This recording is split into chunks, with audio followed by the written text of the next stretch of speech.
So sassafras is native to our area, and it's a tree.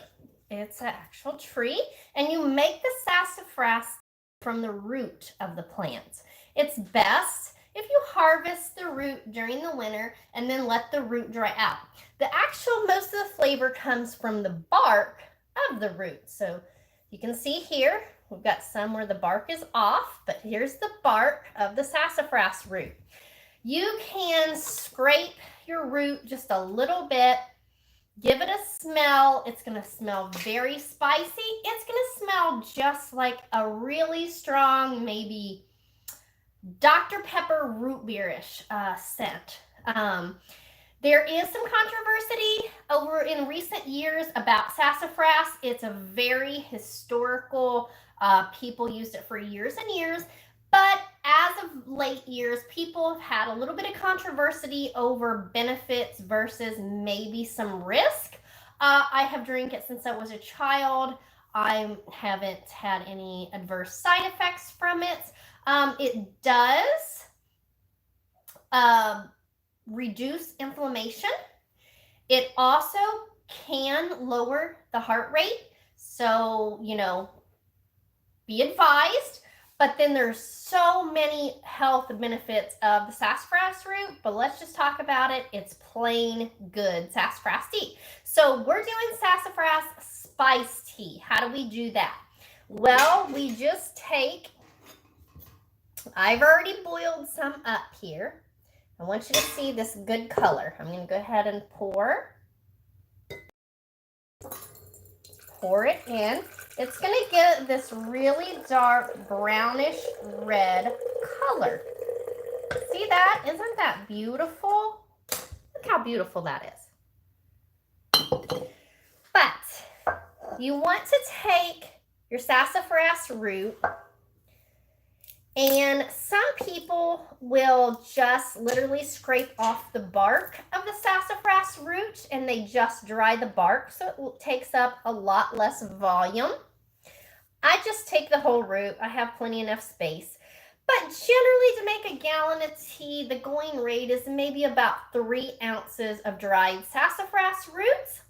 And you can just make sassafras root out of that. But I like to do sassafras spice tea.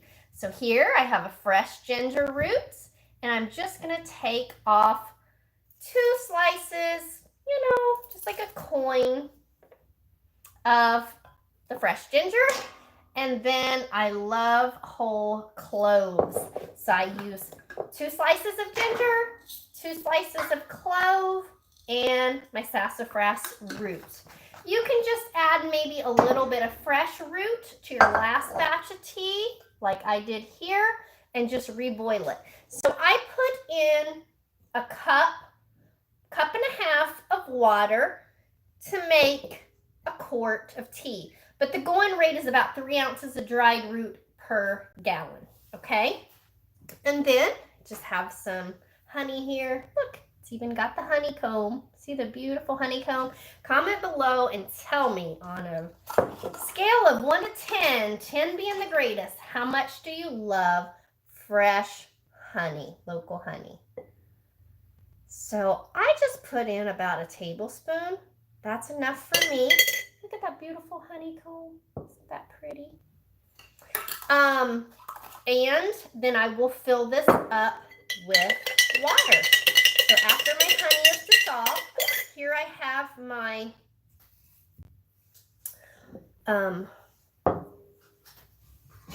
water, my filtered water. And I'm just going to fill that up. And now I've got a quart of Sassafras Spice Tea. So tell me below, is sassafras tea something you grew up with, something you've had before, or is it something new to you? You can identify, I should have went out and got, you can identify a sassafras tree. It has a very distinct leaf. It kind of looks like a glove. One lobe with a little thin lobe off to the side, and a sassafras tree actually has 3 different types of leaves on the one tree. It's very, very unique, but you can definitely You are going to know the sassafras tree when you dig its roots because it has a very distinct scent to it. All right, I'm Rochelle. You all have a blessed day. I hope you enjoyed our sassafras tea making video. Have a blessed one.